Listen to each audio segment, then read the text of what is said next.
Hoy vamos a hablar de... No. Yo no creo que ese número... Vamos a hablar de 7, Nati. Ajá. De 7 formas de mejorar la salud digestiva para este 2026. Sí, y lo vamos a hacer con el doctor Farhad Rezvani, especialista en gastroenterología, quien ya está con nosotros y recibimos con un fuerte aplauso. Hola, buenos días. ¿Cómo está, doctor? Gracias a Dios, gracias a Dios. Feliz año, porque no los veía. Sí. Desde el pasado. Definitivamente. Todos nos preguntamos eso, que hasta cuándo dice uno feliz año. Yo creo que si uno no ha visto a la persona, Sí, desde toca. el año pasado toca, pero ya ahí por ahí, después del 14 de febrero, yo creo que ya no. Enterremos ese asunto. Lo único es que hay personas que todavía no han cambiado los hábitos malos que veníamos arrastrando en diciembre. O sea, hay personas que estamos ahorita 58 de diciembre y no ya casi febrero. Es que los Entonces, rezos del niño, doc. Bueno, queda el Un resto del niño. chancecito. Es lo último ya, es lo último. Ay, qué vida. Doctor, ¿y por qué justamente ponerle cuidado a nuestra salud digestiva debería ser un tema importante para este año? Yo creo que eso es uno de los motivos o de las promesas de Año Nuevo más frecuentes que nos hacemos todos y también de las promesas que menos cumplimos.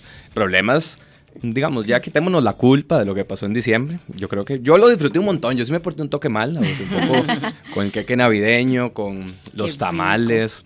Y la verdad no me siento mal, la culpa hay que quitársela. hay que Bueno, y quitársela. voy a hacer un paréntesis, doc, perdón que lo interrumpa. Usted dejó en buen día un ¿qué era? Un arrollado. Ajá, un queque navideño que hace mi madrina. ¿Sabe buenísimo. qué dije yo? Le voy a confesar públicamente. Yo dije, no se lo coman, seguro el doctor lo contaminó para dañarnos la microbiota y que vayamos a vernos con él. Y va con probiótico Mentira. más bien. No, mentira. Les hice la broma, obviamente nos comimos y muchas gracias porque estaba No, pues, delicioso. mucho gusto. O sea, que todos nos montamos en la carreta. Total. Así Y es, la no hay que verdad. sentir culpa. En teoría, en promedio, nosotros ganamos entre 1 y 3 kilos en diciembre, todos. Pero ese peso no necesariamente es grasa. O sea, uno a veces tiene como el temor de que sea solamente grasa y que va a ser difícil de perder. Pero cuando nosotros consumimos un poco más de harinas refinadas, y el cuerpo guarda reservas, ¿verdad? Y las guarda en 2 formas. La grasa es una reserva un poco más tardía, pero el azúcar o el glucógeno que se almacena en el músculo, en el hígado, jala agua. Entonces mucho es inflamación, o sea, no todo es grasa. Y usualmente si uno ya empieza a adoptar nuevamente el estilo de vida saludable que traía anteriormente, ese peso, uno tiende a reacomodarse. El problema entonces no es lo que hicimos, es lo que estamos haciendo ahora. O sea, si no hemos modificado estos cambios en la alimentación, entonces más bien podemos subir más o arrastrar ese peso. Y eso sí se va a convertir en un problema, no solo por la cuestión estética, que realmente es lo menos, pero sí por la salud digestiva y en general del cuerpo. De hecho, ahora nos llegan mucho consultas por reflujo, por colitis, pero no sé si ustedes han sentido esto, como mucho cansancio también, estrés, y bueno, todo esto la alimentación tiene influencia, pero también los estilos de vida en general, y eso es el punto importante que debemos modificar.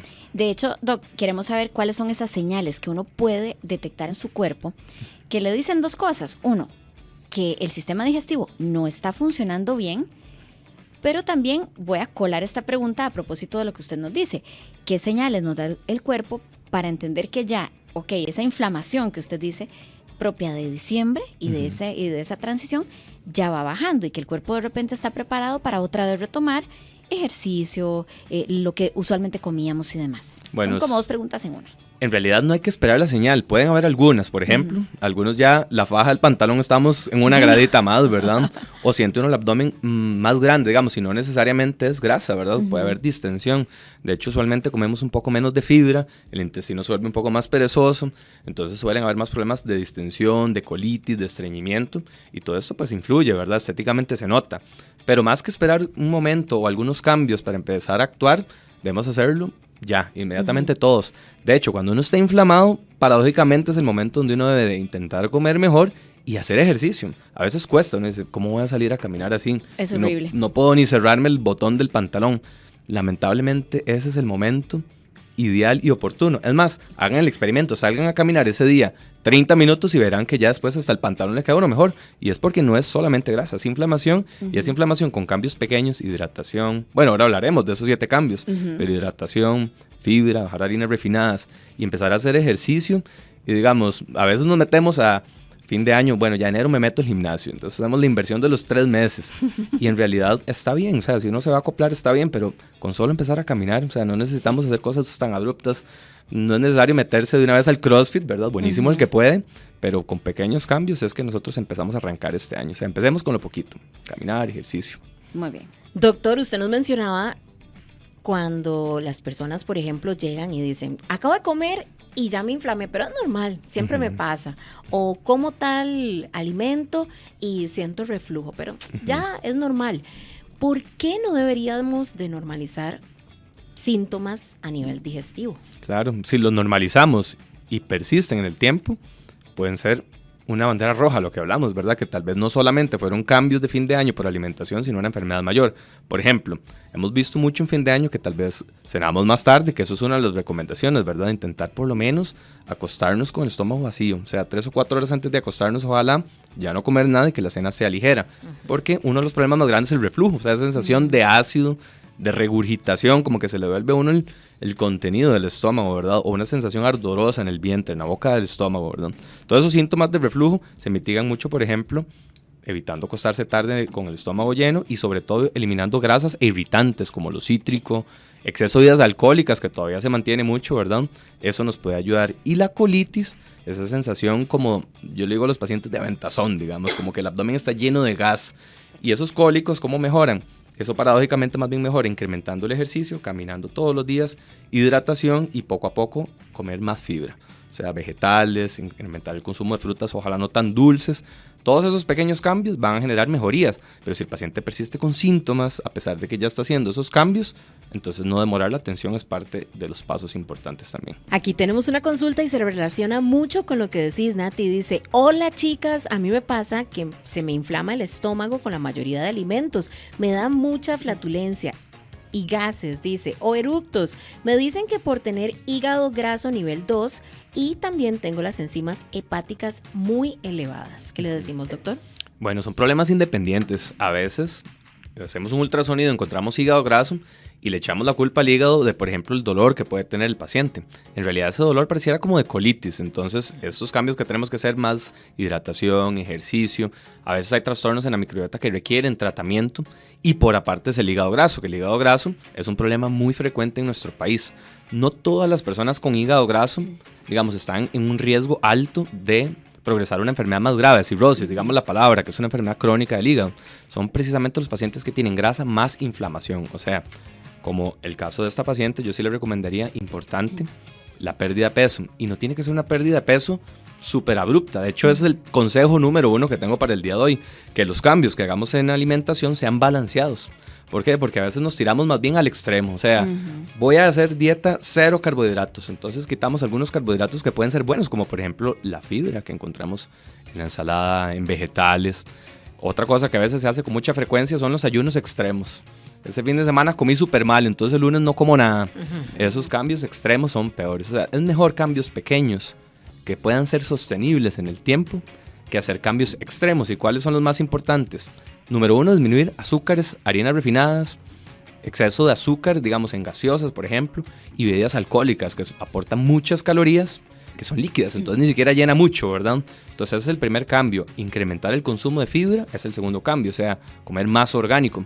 Y el tercer cambio, evitar acostarnos con el estómago lleno. O sea, hacer un poquito de ayuno en la noche, brincarnos tal vez esa cena o hacerla bien tempranito, nos puede ayudar a ir ajustándonos con el peso y disminuir algunos síntomas gastrointestinales. Entonces ese sería el primer paso, hacer cosas de forma equilibrada. Parece mentira, a veces solo cuando tenemos ya un diagnóstico de una enfermedad o de un padecimiento es que nos ponemos las pilas. No esperemos a llegar a esa zona, hagámoslo antes. Aquí tenemos una consulta de César. Él nos dice, nos envía una consulta que está muy ligada con el tema nutricional, doctor. Dice que él va al gimnasio, llega y se toma la proteína. A las horas le da un hambre y dice que termina comiéndose cuanta cosa le pongan enfrente y ya muy tarde, en la pura noche. ¿Qué puedo comer para saciarme? Y sobre todo que no me eleve el consumo de calorías. Entonces, para responder la pregunta de César, voy a tocar el segundo punto que queremos hablar hoy, y es respetar horarios de alimentación o de comidas. Nosotros tenemos una tendencia, o al menos a mí me pasa mucho, que no me da tiempo tal vez de desayunar tan bien como quisiera. A veces en el corre-corre se me va la merienda, el almuerzo, me tengo que comer algo rápido y llego a la cena con un hambrón, la verdad, esa es la pura verdad. Entonces uno tiende a comer un poco más en la noche. Si uno respeta los horarios de alimentación, entonces es más probable que cuando uno llegue a altas horas de la noche tal vez no tenga tanto apetito. Entonces, por ejemplo, si uno hace un pequeño desayuno, un par de huevos revueltos, una tortilla de maíz, un pedacito de pan, tal vez no nos vamos a sentir full llenos que cuando uno se come un pinto con huevo, natilla, plátano y carne mechada, ¿verdad? pero nos da el espacio para que tal vez unas 2 o 3 horas después nos comamos una porción de fruta, un yogur.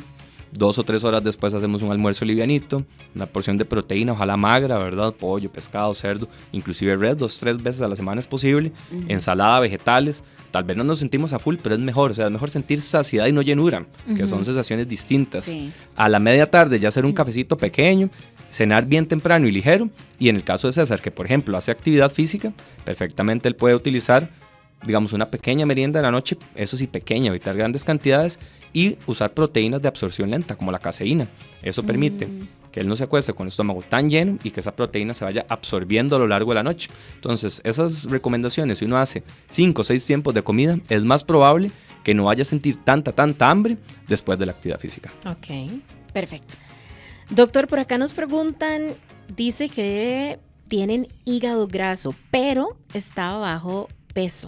48 kilos, dice peso, pero me encantan las galletas y hago cena a las 7 de la noche. Esto está súper interesante porque uno siempre se imagina al paciente con hígado graso como un paciente que tiene un índice de masa o un exceso de peso altísimo, pero no necesariamente. Por ejemplo, eso es algo que pasa mucho en los hombres, que tal vez uno tiene un peso normal, un índice de masa corporal normal y tiene la famosa barriguita, que la gente le dice panza de birra, digamos, que en realidad esa es pura grasa metabólica. O sea, esa grasa que está en la circunferencia del abdomen libera hormonas y esas hormonas generan un montón de problemas. Primero, el hígado graso, que el hígado graso no siempre es una enfermedad severa, como hablamos, en algunos casos sí, pero sí es un marcador definitivamente de que hay un exceso de grasa en la porción central y esa misma grasa es la que se deposita en los vasos sanguíneos y esos son los que son factores de riesgo para enfermedad cardiovascular.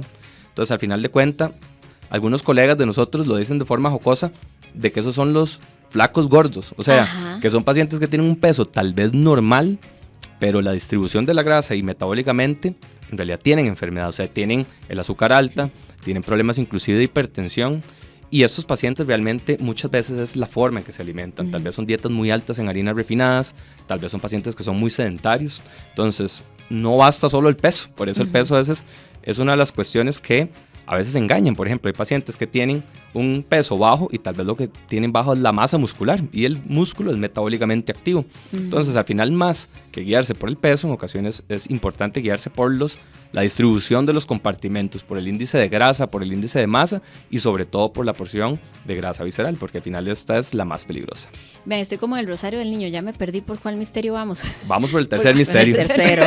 Avancemos un par más, Doc, si le parece, porque hoy estamos haciendo la lista de esos 7 hábitos o 7 estrategias, podemos decir, para empezar el año con toda la pata, con el área digestiva, que empecemos bien, qué bonito se siente. Esta tercera es fácil, en realidad, que es buena hidratación. Es fácil y difícil. Aquí veo todos con botellas, todo súper bien. No, usted no sabe. Pero cuesta. Ahora voy a Cuesta la Nutri. mucho. Estoy en ayuno y yo paso con la botella, es como mi tercer brazo. Aquí estoy tentada de tomar, tengo la boca seca, pero digo, uno va en ayunas a la nutricionista. Pero hablemos también de las proporciones de agua, doctor. Eso es relativo de persona a persona. Sí, por supuesto. Por ejemplo, no es el mismo gasto, la misma cantidad de agua que perdemos, no sé, en Guanacaste, cuando está a 29, 30 grados, que lo que estamos perdiendo las personas que tal vez viven en Cartago y que está un poquito más frío. Entonces, los que hacen más actividad física, más ejercicio, requieren más cantidad de agua. Se habla que en promedio son 2 litros de agua lo que uno necesita, pero dependiendo de las necesidades, hasta 3. Y existe el otro extremo, por ejemplo, pacientes con algunas enfermedades como enfermedad renal crónica que tal vez tienen problemas a la hora de excretar, o sea, de eliminar el agua en los riñones, a veces se restringe un poco, pero de forma general, 1,5 litros, 2,5 litros, ese es el rango de líquido que debemos estar tomando por día y en algunos casos hasta 3 si los gastos o lo que estamos perdiendo a través del ejercicio, la sudoración es mayor. Ok. Bien. Bueno, ya avanzamos en esos. Recuerden que nos pueden hacer consultas al 57-000-915. Hablemos de las molestias que se normalizan. Doc, a veces decimos, yo toda la vida con el colon inflamado, no, yo tal cosa la como y siempre me cae mal. ¿Por qué no pensar en darnos el chance de revisar qué nos pasa? ¿Cuándo saber que ir al doctor, donde ustedes, los gastroenterólogos, es el momento justo para hacer un cambio? Y no tal vez incurrir en un examen importante y que no es tan necesario. O sea, ¿cuál es el momento en el que yo digo, ok, por aquí es?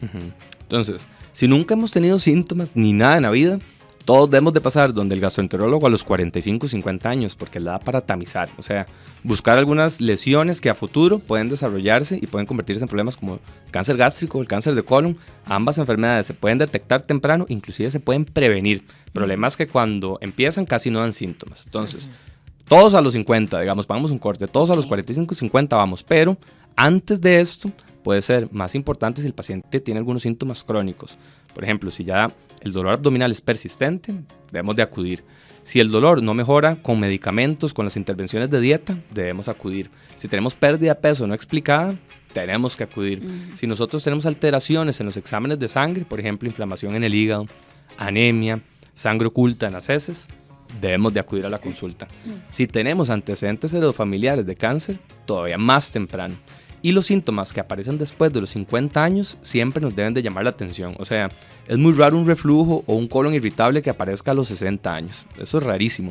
Si esos síntomas empiezan a aparecer, debemos de consultar.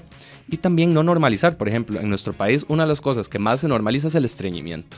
O sea, no ir al baño pareciera que es un hábito normal y en realidad no. De hecho, hace poco un estudio que demostró que las personas que van diario al baño tienen mejor calidad de vida, menos enfermedades y una sobrevida mayor. O sea, eso es un parámetro, un marcador de enfermedad. O que no estamos haciendo bien las cosas en cuanto a la fibra, el ejercicio y la hidratación. Entonces, realmente ningún síntoma gastrointestinal persistente se debe normalizar. Doctor, y hablemos de esa relación que a veces es tan estrecha entre el estrés, la ansiedad, los problemas de la rutina diaria y los problemas digestivos. De hecho, ese es el cuarto misterio, el manejo del estrés. Lo que pasa es que es durísimo. Porque los misterios. Sí, ya. Es el rezo de nosotros, el del niño del de acá. Pero sí, es que el estrés puede ser causa de problemas gastrointestinales, pero también consecuencia. ¿A qué me refiero? Cada vez se estudia más, por ejemplo, que el 90% de la hormona de la felicidad, la serotonina, se produce en nuestros intestinos y median las bacterias. Entonces, si tenemos una microbiota disfuncional, si nuestro intestino está inflamado, se produce menos serotonina. Entonces puede ser que al revés, o sea, que no sea uno una colitis nerviosa, sino que lo tenga uno nervioso la colitis, o sea, que sea inverso el proceso. Y es porque hay un eje cerebro-intestino, o sea, la comunicación es tan estrecha que se habla que el intestino es un segundo cerebro. Entonces, al final de cuentas, algunas situaciones que mejoran el estrés tienen que ver con la misma dieta. Si uno come bien, si uno hace actividad física, si disminuye el consumo de alcohol, de harinas refinadas, anímicamente uno se va a sentir mejor, pero de fijo, si uno está estresado, el aparato gastrointestinal no va a funcionar igual. Entonces ya pueden haber molestias como colitis, diarrea. Entonces al final de cuentas hay que trabajar ambas cosas. La actividad física ayuda, eso sí. Excelente. ¿Y cuál sería el quinto? Bueno, el quinto mandamiento que yo tengo acá es, si nosotros tenemos problemas gastrointestinales frecuentes, síntomas, intentar no automedicarse. Hay una de las fórmulas que nosotros vemos mucho en la consulta, que es para el reflujo, que es estas sales efervescentes, y muchas de ellas tienen aspirina, ácido acetil salicílico, que eso puede empeorar, digamos, eso es de los irritantes más grandes del estómago. Entonces este misterio es no automedicarse, y si los síntomas persisten, pues hay que apostar por la atención oportuna. Ayer, Doc, estuvimos hablando con la nutricionista Raquel Guzmán acerca del hipotiroidismo y a ver, es que esto está tan relacionado, ¿verdad? Lo que comemos, cómo influye en todo, ¿verdad? En todo lo que nosotros hacemos. Y ahora usted decía que la energía baja cuando uno está con problemas gastrointestinales. Entonces, retomemos un poquito y profundicemos en esto, ¿verdad? En cómo hay un vínculo estrecho entre mi energía, el tema hormonal, incluso para nosotras las mujeres, ya en cierta etapa, ¿verdad? Cómo es indispensable prestarle más atención y cómo tratar de no llegar a esos escenarios críticos. Entonces, por esto del tema, la microbiota se ha vuelto un boom en los últimos años. De hecho, es un tema de mucho interés porque estas bacterias pueden modular inclusive el comportamiento, nuestra conducta, nuestro estado de ánimo, la parte hormonal. Por ejemplo, el GLP-1, que es una sustancia que libera nuestros intestinos, favorece el equilibrio hormonal y también la parte metabólica. Eso es lo que se inyectan las personas cuando están utilizando medicamentos para la pérdida de peso, los análogos del GLP-1. O sea, nuestro cuerpo produce estas mismas hormonas y si nosotros tenemos una salud gastrointestinal balanceada, esto va a influir. Entonces, ¿cómo evitamos daños en el ecosistema de la microbiota? En realidad son los mismos cambios que hemos estado hablando. Nuestras bacterias lo que comen es fibra, entonces tenemos que tener una dieta alta en vegetales, se ha criticado mucho o se ha disminuido mucho o se ha intentado hablar mal de, por ejemplo, los granos completos como el maíz, frijoles, garbanzos, lentejas. Estos son superalimentos realmente y son importantes en la dieta del costarricense. Debemos de incluirlos y si nos están cayendo mal, probablemente necesitemos algún tratamiento porque a veces hay desbalances en estas bacterias que generan un sobrecrecimiento y fermentación. Entonces, al final de cuentas, si cuidamos nuestras bacterias, esto nos va a ayudar un montón para mejorar el peso, la parte metabólica y definitivamente va a impactar todas las demás funciones del organismo. Bueno, seguimos con el sexto misterio. Este sexto que no es un misterio. Es apostar a la prevención, o sea, se relaciona un poco con el otro. Y es que nosotros debemos de realizarnos chequeos digestivos si los síntomas son persistentes, pero como les hablaba, a partir de los 45 o 50 años, todos debemos de pasar por ahí, igual que son importantes los seguimientos con el ginecólogo, en el caso de las mujeres, o los hombres que tenemos que ir a los 50 años, donde el urólogo a revisarnos la próstata, se olvida mucho el aparato gastrointestinal. A los 50, ¿no era antes? 45 o 50. Si uno tiene riesgo, es que vos sabes que siempre se ha hablado del corte de 50, pero las últimas guías han ido recomendando ir disminuyendo un poco la edad. ¿Por qué? Porque digamos, por ejemplo, el Helicobacter pylori, el 60% de la población tica tiene esa bacteria. Cuando nosotros llegamos ya a los 50 años, usualmente la bacteria ha desgastado un poco el estómago. Eso se llama atrofia, como que lo envejece. En cambio, si yo elimino la bacteria a los 40 años, probablemente la bacteria no ha generado daños irreversibles. O sea, que uno la elimina, el estómago te queda como nuevo. Entonces, entre más pronta la atención, probablemente uno impacta más positivamente al paciente en el entendido que no queda como una cuestión cicatricial, que no queda un estado, digamos, que merite un seguimiento tan estricto. Igual pasa con los pólipos. Los pólipos son lesiones pequeñitas que aparecen en el intestino a partir de los 45 años, que son súper fáciles de quitar cuando están en estadios tempranos, pero si ya se forman masas grandes, tumores o inclusive un cáncer, cambia todo. Entonces, realmente la edad de consulta, entre más oportuna sea, es mejor porque podemos resolver las formas de una forma que sea preventiva inclusive. Digamos el séptimo de una vez, Doc, si le parece. El séptimo, digamos, es un consejo en cuanto a la actividad física, porque a veces uno le pone 1000 excusas para empezar a hacer ejercicio. Que me siento cansado, que las tenis ya están feas y que no me sirven para correr, de que la bici todavía no le ha llevado al mantenimiento y que la llanta está estallada. Y realmente el cambio más importante de actividad física es incrementar un poco la caminada por día. 20-30 minutos de caminata diaria es un impacto grandísimo en nuestro cuerpo. Y esto es tan fácil como, por ejemplo, si no voy a llegar hasta la última parada del bus, sino que me bajo 3 paradas antes para caminar ese espacio. Que el parqueo del trabajo me queda al frente de la oficina. Voy a pasarlo el parqueo que queda a 2 kilómetros, que cuidado ya está más barato, y caminar ese pedacito con este sol tan rico, en realidad nos ayuda un montón. Entonces, sacar a los perritos 20-30 minutos, eso es lo que gastamos a veces pegados en el teléfono. Vean las horas que uno a veces consume, 20-30 minutos no cuestan nada. Ojalá que sea un cambio que todos hagamos, un poquito de actividad física por día. No necesita unos grandes insumos, no necesita unas suscripciones carísimas, lo que uno necesita son ganas, y cuando no hay ganas, tiene que servir la disciplina, o sea, hacer las cosas aunque uno a veces no quiera tanto. Sí, y ¿saben qué quisiera yo, doctor? Y usted me encanta cómo explica porque lo hace muy cercano, ¿verdad? Y esto es lo que vivimos día a día. Uno cree que ustedes por ser médicos y especialistas no les pasa nada, o van y como robots hacen todo. A todos nos pasa que tenemos nuestras prioridades, pero el día en que uno decide poner como prioridad su salud, la cosa cambia, ¿verdad? Totalmente. Y yo sí quiero, doctor, su recomendación con respecto a las dietas locas. Lo hablamos ayer, ¿verdad? Una de las cosas que más consecuencias tienen en el ser humano son las dietas locas. Esas de en diciembre como, después me opero. En diciembre como, después me pongo la dieta loca. ¿Qué consecuencias nos deja a nivel gastrointestinal tener el hábito de las dietas locas? Son terribles, digamos. Una de las dietas locas más frecuentes es eliminar todos los carbohidratos. Es cierto, digamos, disminuir las harinas refinadas ayuda un montón. Pero, por ejemplo, las dietas keto, o sea, no soy enemigo de nada, ¿verdad? Pero hay que tenerles mucho cuidado porque les hablábamos de que uno de los alimentos más importantes para nuestras bacterias es la fibra. Si les quitamos ese alimento, tal vez transitoriamente nos vamos a sentir bien, pero pregúntenle a algún paciente que ha hecho keto por 3, 4, 5 meses, cómo se sienten cuando reintroducen una ensalada. Les da un montón de distensión, les da un montón de inflamación porque ya empezamos a seleccionar otro subgrupo de microorganismos y de bacterias que ya no digieren también estos carbohidratos importantes que son los orgánicos. Entonces, quitar todas las cosas nunca es bueno. Definitivamente disminuir harinas refinadas, el consumo de alcohol, que digamos que es una de las cosas que más calorías, digamos que no aportan tanto nutriente tiene, es una excelente opción.